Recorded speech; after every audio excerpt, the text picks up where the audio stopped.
एक ही गुरु के दो शिष्य हैं, सुदामा और कृष्ण, संदीपनी उपाध्याय इनके गुरु जी।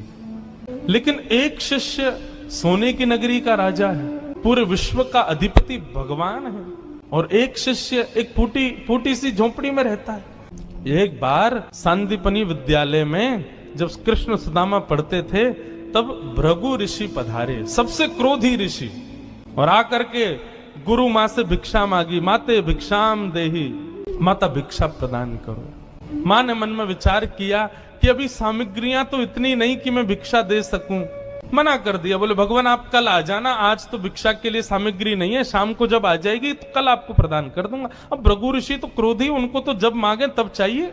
नेत्र बंद करके उन्होंने ध्यान लगा करके देखा, क्या इतनी बड़े गुरुकुल की रसोई में कुछ भी नहीं है। तभी उन्होंने पाया कि वन जाने वाले बालकों के लिए पोटली में मैया ने चने रख रखे हैं, कि जो बालक वन में जाएंगे पुष्प तोड़ के लाएंगे, लकड़ी तोड़ के लाएंगे, वो चने खा लेंगे वन में जाएंगे तो, उनके लिए चने रखे थे। भृगु ऋषि बोले बालकों की ज्यादा चिंता है, एक ऋषि द्वार पर आया उसकी चिंता नहीं है।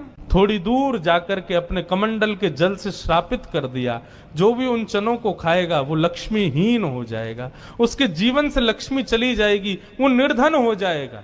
जिस समय भृगु ऋषि श्राप दे रहे थे, सुदामा जी वहीं एक वृक्ष के पीछे बैठ करके कुछ पुष्प तोड़ रहे थे। जैसे ही श्राप दिया, सुदामा जी पहले तो चाहते थे कि मैं जाकर के ये संकेत कर दूं कि भाई उन चनों को मत खाना, उनको शाप लगा है। लेकिन तभी गुरुकुल जाते समय देखा कि सामने से अपने दोनों कमर पर पोटलियां बांध करके कृष्ण चले आ रहे हैं। सुदामा जी बोले लाला कहां जा रहे हो? बोले आज तोकू और मोकू वन में जावे की सेवा मिली है, मोए और तोए वन से पुष्प और तुलसी तोड़ के लानी है, लकड़ी तोड़ के लानी है। चल देख गुरु मैया ने वन में खावे के काजे चना भी दिए, दोनों प्रेम से पाएंगे और प्रेम से वहां से बढ़िया सब कछु लेके आएंगे। आज बालकन में हमारो नंबर आया हो वन में जावे को। सुदामा जी की नजर पोटलियों पर पड़ी, बोले कन्हैया कहीं खा नहीं ले, फेंक देंगे तो कहीं अंकुरित होके वृक्ष बन गए, कोई भी खाएगा तो लक्ष्मीहीन हो जाएगा, मेरो कन्हैया खा लेगो तो लक्ष्मीहीन है जाएगो। सुदामा जी जिद करने लगे, बोले सुन तू बाकी के सामान रख अपने पास, ये पोटली मोह दे दे मैं बांधू अपने कमर पे। ठाकुर जी बोले क्यों, मैंने बांध तो रखी। बोले तेरो भरोसा ना है, तो को भूख लगेगा तो मेरे बटके न खा जाएगो, मोकू दे, जब भूख लगेगी तो दोनों बांट के खाएंगे। और जिद करके सुदामा जी ने दोनों पोटली अपने पास रख ली। वन में वृक्षों की लकड़ी तोड़ रहे हैं, पुष्प तोड़ रहे हैं, फल तोड़ रहे हैं। सुदामा जी मौका ढूंढ रहे हैं, कब मौका मिले मैं भागूं एकांत में चने खा लूं। तभी जोर की बारिश होने लगी।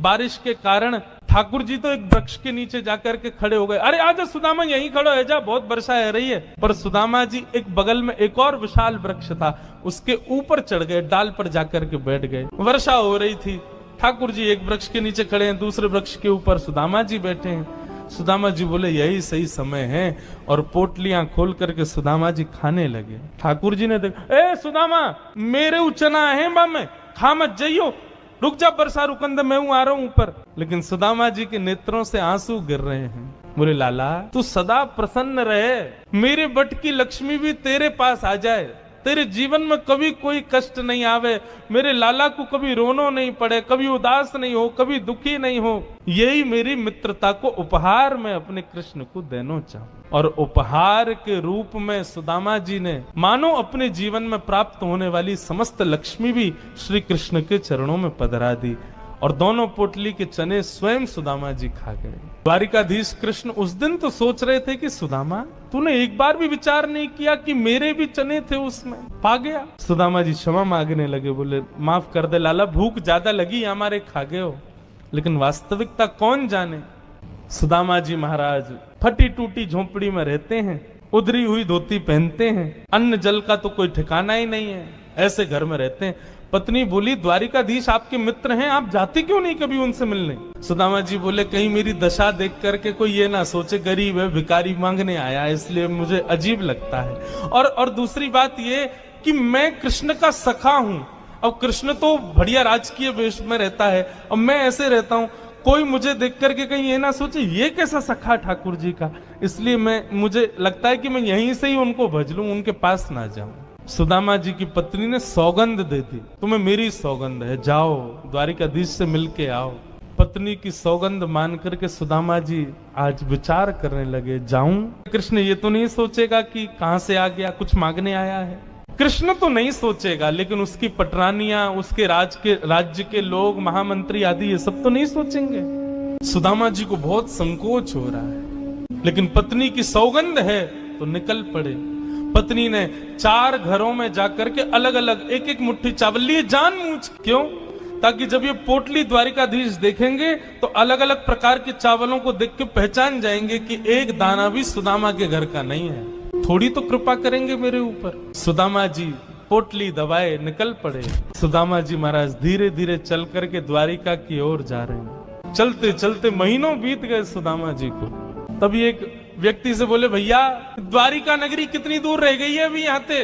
व्यक्ति हंस करके बोला, भगवान आप गलत आ गए हो। बोले गलत? कितनी दूर आ गए? बोले अभी आप कम से कम 50 कोस और पीछे जाओ, वहां से एक रास्ता मुड़ेगा, वो द्वारिका को जाता है, आप तो कहीं और पहुंच जाओगे अभी। सुदामा जी महाराज बोले, भले पधारे भैया द्वारिकाधीश। चलते चलते चलते मैं तो वैसे ही आधो जाऊंगा, मुंह तो लगे मेरे प्राण ही निकल जाएंगे, मैं द्वारिका पहुंच ही ना पाऊंगा। अब लाला तू वैसे तो हमारे हृदय में बैठो है, चल के तो हम पता ना कब पहुंचेंगे, लेकिन लाला तेरी अगर इच्छा हो तो तू ही बुला ले अब मुंह को। और ऐसा कह के सुदामा जी वहीं एक वृक्ष के नीचे लेट गए। जैसे ही लेटे थोड़ी बहुत देर में ही उनको थोड़ी ध्वनि सुनाई देने लगी। नेत्र खोल करके देखा, सोने की नगरी है, चारों ओर जय श्री कृष्ण जय श्री कृष्ण जय श्री कृष्ण नाम की ध्वनि आ रही है। सुदामा जी महाराज थोड़े प्रसन्न हो गए। बोले भैया ये कौन सी नगरी है? किसी व्यक्ति से पूछा ये कौन सी नगरी है? बोले भगवान ये द्वारिकापुरी है। मेरे कृष्ण मित्र की नगरी द्वारिका?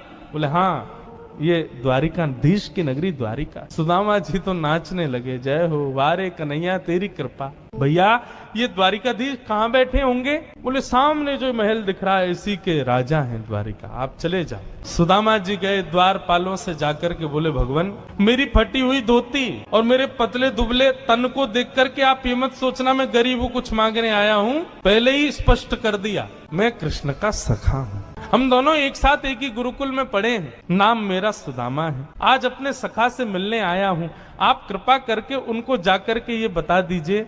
और सुनिए, यदि वो बहुत व्यस्त हो तो उनको परेशान मत करो, आपके इतने बड़े महल में कोई खिड़की हो वहां से मुझको उनका दर्शन करा दो, मैं तो केवल उनको देखने आया हूं। द्वारपालों ने बंधुओं ससम्मान सुदामा जी को बिठाया। कहा महाराज द्वारिकाधीश प्रसाद पा रहे, हम फिर भी निवेदन कर देते हैं। भीतर जाके द्वारपालों ने जैसे ही बताया, द्वार पर आपके सखा आए हैं, बचपन के मित्र हैं, नाम उन्होंने सुदामा बताया है। सुदामा नाम सुनते ही भगवान खा रहे थे, खाते खाते रुक गए। बोले क्या नाम बताया? बोले सुदामा।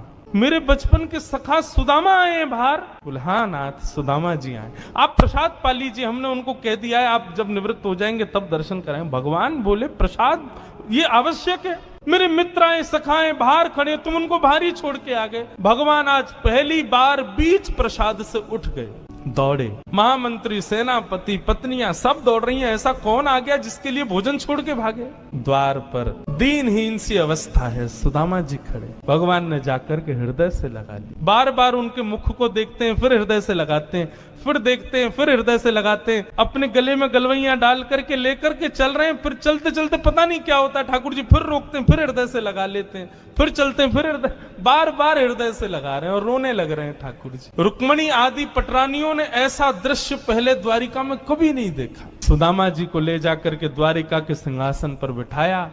भगवान ने अपने नेत्र के अश्रुओं से सुदामा जी के चरणों को धोया और संपूर्ण जल द्वारिका के चारों दिशाओं में छिड़क दिया। बोले हमारी द्वारिका पवित्र हो जाएगी सुदामा जी के चरणों का चरणामृत। सुदामा जी कह रहे हैं लाला मैं इन सबके योग्य ना हूं, ये सब कहा कर रहा हो भैया? ठाकुर जी बोले आप किसके योग्य हो और कौन किसके योग्य? मुझसे बढ़िया कोई नहीं जानता, चुपचाप बैठे रहो, जो कर रहे हैं करने दो। जो लक्ष्मी सदा के लिए विहीन हो गई थी उसे वही लक्ष्मी आज सुदामा जी के चरण पहुंच रही है। भगवान की सुदामा जी की थोड़ी मैत्री चर्चा हुई। सुदामा जी से भगवान ने पूछा सुदामा जी ब्याह हो गया आपके? बोले हाँ लाला है क्यों ब्याह? बोले ब्याह कर लिया, हमको नहीं बुलाया? बोले लाला कर्जा लेके ब्याह कियो और बाप ब्याह में भी सबन को भोजन करावे के चक्कर में मैं और तेरी भाभी तो भूखे ही रहे। 4 दिन बाद पड़ोसी ने आके भोजन दियो तब जाके तो पेट भरो। अब वहां में तो को बुलाते तो लाला तो पवानो तो बहुत दूर की बात, अब तू आतो तो तेरे संग घोड़ा आते, सैनिक आते, इनको ही नहीं पवा पाते, ऐसे ब्याह में फिर हम कैसे बुलाते लाला, हमारे